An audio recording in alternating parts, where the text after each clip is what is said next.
2 days from now, all the attention of the entire world will be on the England-West Indies Test series.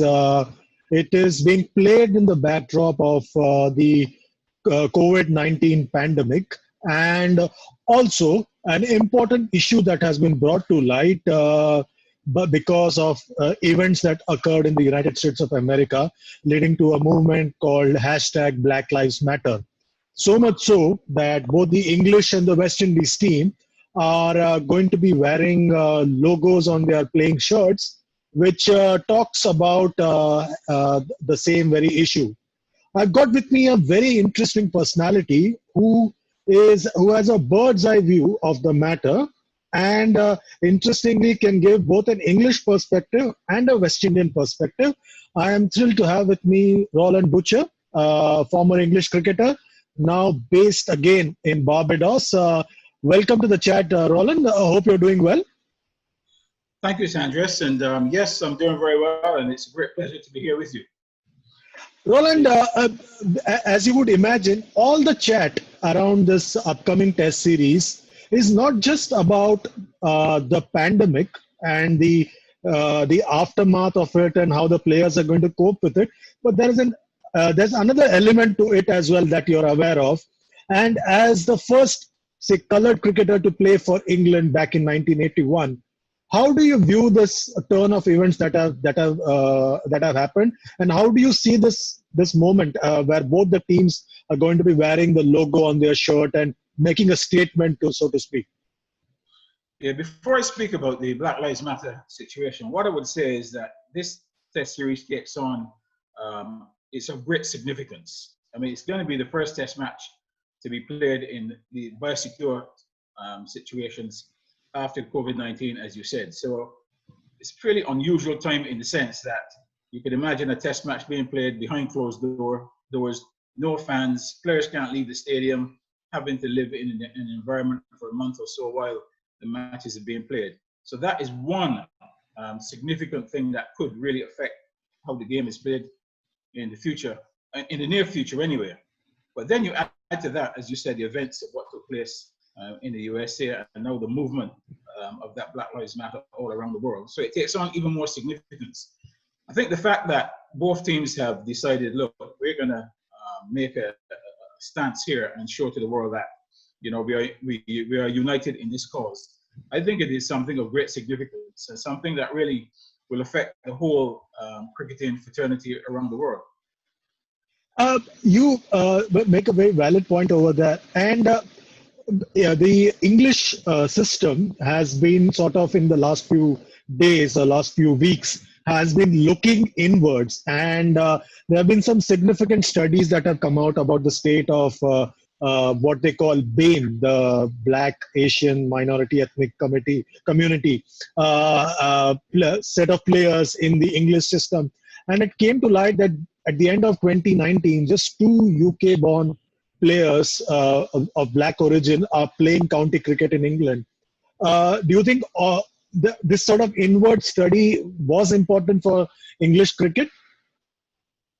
Absolutely. I mean, now they have a great opportunity to do something about it. I mean, we've all known for a very long time that, you know, black and other persons were the minority and had limited opportunities, particularly in English cricket. As you said, if you look at the playing of the game and the coaching of the game, it's certainly unrepresentative of those minorities. So I think English cricket has a great opportunity to look inwards and really put things in place to show the rest of the world that, hang on, you know, this thing has gone on for too long and we need to change it. Give to really level the playing field, give everybody an equal opportunity. Why do you think you had such a surfeit of black players, say in the 1980s and right through till the late 90s? I mean, like, it started off from you, then there was Will Slack, Norman Covens, Neil Williams, Devon Malcolm, Gladstone Small. The list goes on, and it sort of tapered off towards the end of the 90s. Why do you think there was such a surfeit of those kind of players, and why do you think it sort of tapered off in the new century? Right, I think there were a number of reasons for that. If you go back to that period of time, we were the sons of immigrants who had migrated to England, perhaps some from the 50s, right through to that period. So really, West Indies as a team were very dominant, as you know, during that period. So there was a lot of world focus on West Indies cricket. So there was a natural alliance between the families in the UK and the children with the West Indies and the West Indies team. So basically, you know, most of us came through. After I obviously made the breakthrough, I think that really gave encouragement to all the other black players to say, hang on a minute, if he's made it, you know, I can make it too. So I think on the wave of that, you had all of those players coming through. What has really happened since then is that after the 90s, that's when the decline of the West Indies team as a world power came about, and they haven't risen back to those heights yet. So I think some interest has waned. Also, you would have found that a lot of people who are black players who were born in England, they've gravitated towards football, which is obviously the national sport of England. And you can also understand that because while the black people were missing from the game, football was expanding, and you know, you had the Premier League and the excitement and the marketing, etc., and it's very attractive. And then also you see all the black players coming in from overseas, from Africa and everywhere else, who are superstars. So naturally, youth players will gravitate to that. And also, I think football as a sport has been more aggressive in trying to get the talent than cricket has been. So do you think in a way, in today's system, Jafra Archer is in a way in a similar position to what you were, say, in 1981? And you know Jafra very well as well. So do you think that in a way Jafra is poised to be like the hero that you were, say, back in 1981? I think his situation is different, and I'll tell you why his is different. In my case, I was living in England from the time I was 13. So I came through the system, and just to all intents and purposes, you know, I became English. In Jofra's case, he's never really had that situation.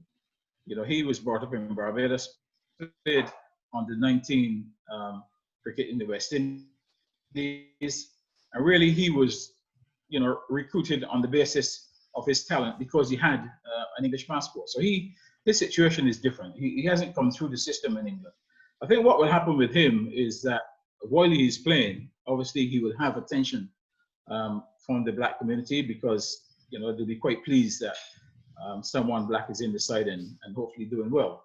But because of the fact that he is not brought up in the system, makes him a little bit different to myself. And yes, I do know him very well. You know, he was a good, promising young cricketer here in Barbados who had to seek his game in England to advance to the levels that he wanted to, and he's done it very quickly and he's done it well. What do you think can be done to improve the situation, say in the short term, and then probably in the long term? Because usually the Caribbean community, correct me if I'm wrong completely, is largely based, say around the Oval, if I'm not mistaken. That used to be the case earlier. I may be completely wrong about it. What can be done to get them back into the system so that it doesn't just be a token gesture and it just grows beyond just being a token gesture? I think a lot of work has to be done in England. I mean, the ECB has to set the tone, and really they have got to be very aggressive in what they do in these marketplaces. I think they've got to get out to these areas. There's some large areas in the UK where there are black nation populations. I mean, London is a perfect example. You don't have to start anywhere else. ECB is based in London, so that's the first place they should start. You know, you've got places like Birmingham, Manchester, Reading, all of those places, huge areas where you've got those populations. Now, they've got to get out, I think, into the areas. They've got to provide facilities, they've got to provide coaching, and ensure that people get an opportunity to play. There are some things that have started. Ebony Rainsford-Brent, who was the first woman to play for England, she's at Surrey at the Oval. She's director of women's cricket there. She's just started a project called ACE, and all she's done really, because where the Oval is situated, you would know the Oval is situated right in the heart of South London, surrounded by millions of black people. And basically, Surrey very underrepresented. So she started this program where they were going to offer some scholarships, inviting people from within the locale who haven't been part of a setup with a club. She was a little bit surprised in the numbers that came because everyone thought that it would fail. They had over 100 people, 100 kids, Black and Asian kids turn up for these trials. They said the standard was so high that they had to increase the number of scholarships that was on offer to ensure that these players got the chance.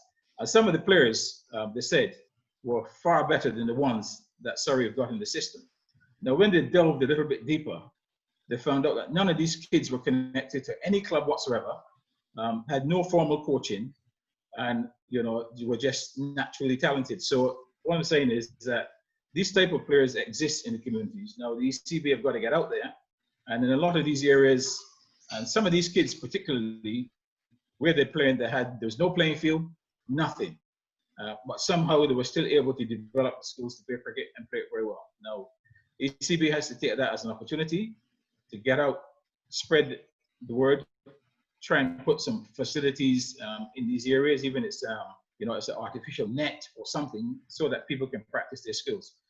If they do that all around the world, all around the country, then that will encourage the players to play. The other thing would be, obviously, is if the West Indies could, as a team, improve their game and become a power again. I think if they can become in the top 3, again, that will be a lot of interest. Now, the players currently, as England and West Indies are going to do in this test match, they're going to make an effort. But I think what they're going to do is going to be fairly, not just symbolic, but will it make a huge change? I think it will be something that is necessary for now. What needs to be done really is the changes must take place in the boardroom. The boardrooms at the county clubs, the county boards, that's really where the change needs to happen. The players will do their bit, but I think the clubs and boards have to do the majority of the work. Over the last few years, we've seen that the ECB's focus has been more on the South Asian population, and that can be seen in the way a surfeit of South Asian cricketers or South Asian origin cricketers have come to the fore. So should they continue this focus at both levels and focus at the BAME level rather than just a particular community? Absolutely. I mean, I think the sport has to be for all. One of the reasons why I think the Asian population have come through for cricket, they have the same love of the game as West Indians, but I think they've had slightly more facility. They've had better facilities to play in, so they've had the opportunity. I think people living in the inner cities where there's limited space, and obviously there's no playing spaces. I think that's the real problem. No, ECC have got to attack this on all fronts because it will be to the betterment of the England team if they can have a quality, diverse team of different talents, different cultures. That will be done really to the benefit of England.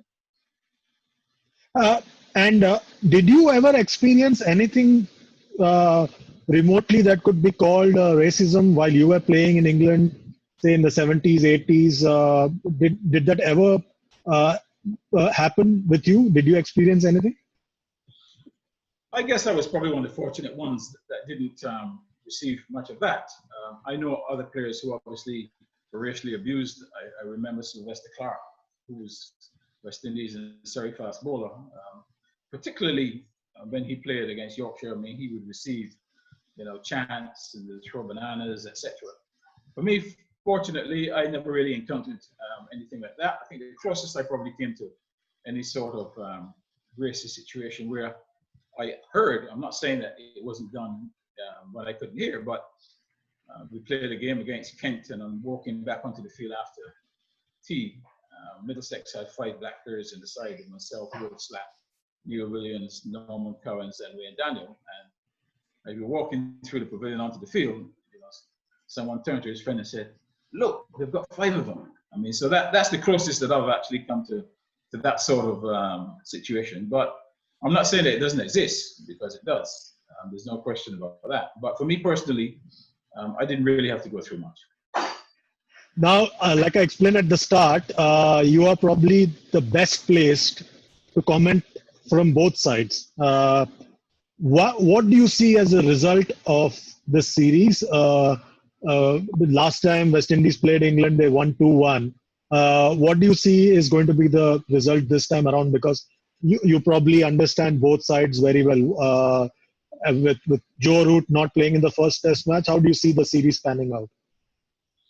I think this is going to be an interesting series. I don't think it's going to be anything like the one here in the West Indies.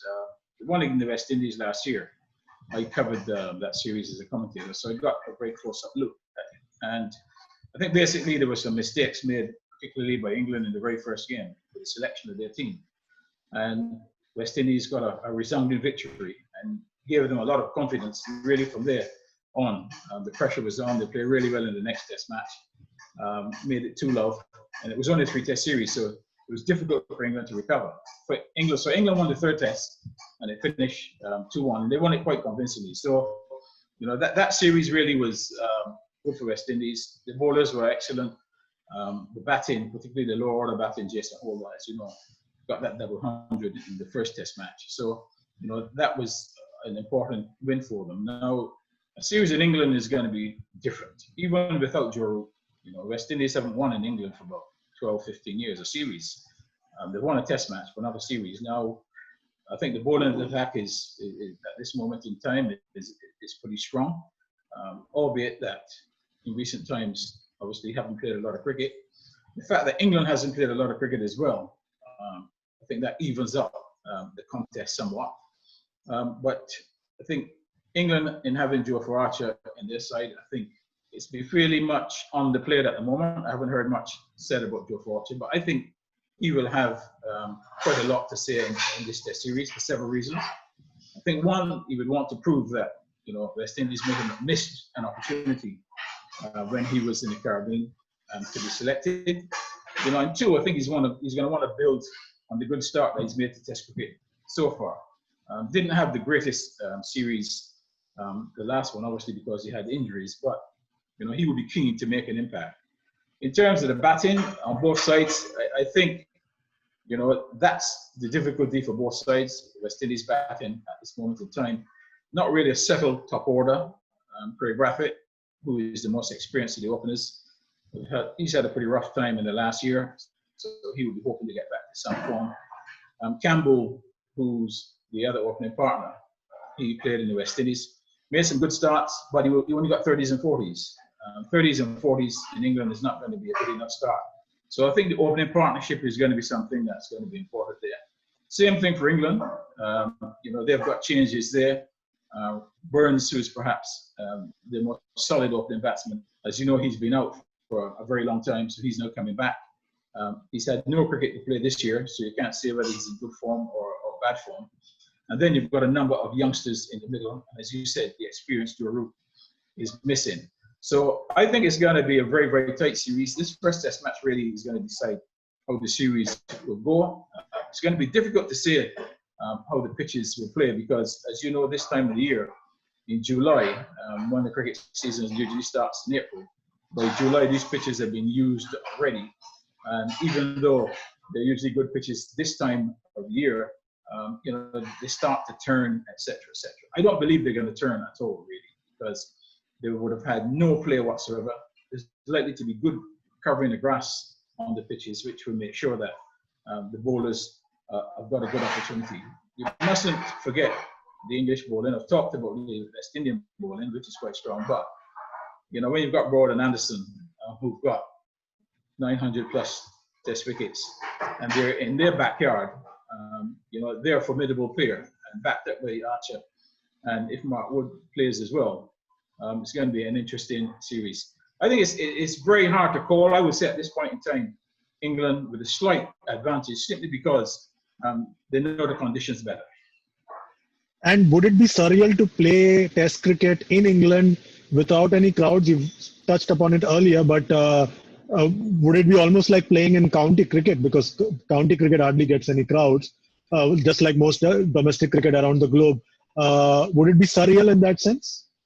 It would be surreal. I would say it's going to be very strange because None of these players would have had a situation where when you look in the stands, you don't see no players at all. As you know, in county crickets, you can look in the stands and you'll see a sprinkling of spectators.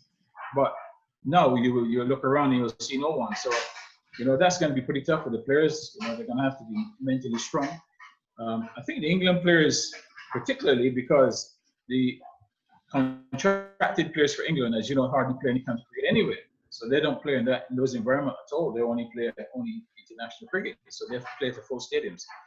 To the West Indians, in first class cricket in the Caribbean, again, there's only hundreds that we see at the games, unless it's a CPL or something like that. But they will be more used to playing in a situation where there are few spectators. So it's going to be very strange. We'll see how England handle that situation. But I think the environment and the conditions, I think, will favor them somewhat. And would it be good as somebody who's played the game at the highest level as well? Would it be good that in the coming weeks, all the attention will be on the test match format and not the shorter formats, and the whole world's attention is going to be on the test match format for a change? Test cricket comes to the rescue of world cricket again. Would it be good in that way? Absolutely. It's a great advert for the longer form of the game, because at this moment in time, the whole cricket playing world is starved of any type of cricket. So I think everyone will be tuning in simply because it's cricket. Even the people who like the one-day game, they will watch because they're desperate for some cricket. I think Test cricket really has an opportunity to reinvent itself. And really, if you can have a close and competitive series, it will do a lot for Test cricket around the world. It was thrilling to chat with you and very informative, I must say, chatting with you about issues that are really being talked about right now. And you have a different and a unique perspective, and very few have that kind of a perspective because of the fact that you can see it from two different set of eyes, one from the English side and one from the West Indian side. Thanks a lot for giving time and chatting and sharing your experience and sharing your knowledge about the sport and about the whole situation that we find ourselves in right now. Thanks very much for your time. But it's a great pleasure, obviously, to speak to you. And before I go, perhaps you could tell me, I think one of the areas that has been of concern to me recently, particularly with the Black Lives Matter movement, is I'm not seeing a lot of top players around the world actually joining this movement in cricket. So I'm not sure, obviously, whether that is the case or it's just not being reported. Perhaps you could let me know if in India the players are getting involved. I mean, for me, I believe the top players around the world need to get involved. The likes of from India, Kohli, and even Tendulkar, and in Australia, Steve Smith, and all of these players. I think they need to let their voices be heard, and that will certainly assist cricket around the world if they can be involved. What is the position in India? I don't think we have heard vocally anything from anyone. And you're absolutely right that we are not hearing anything from any of the top players from around the world.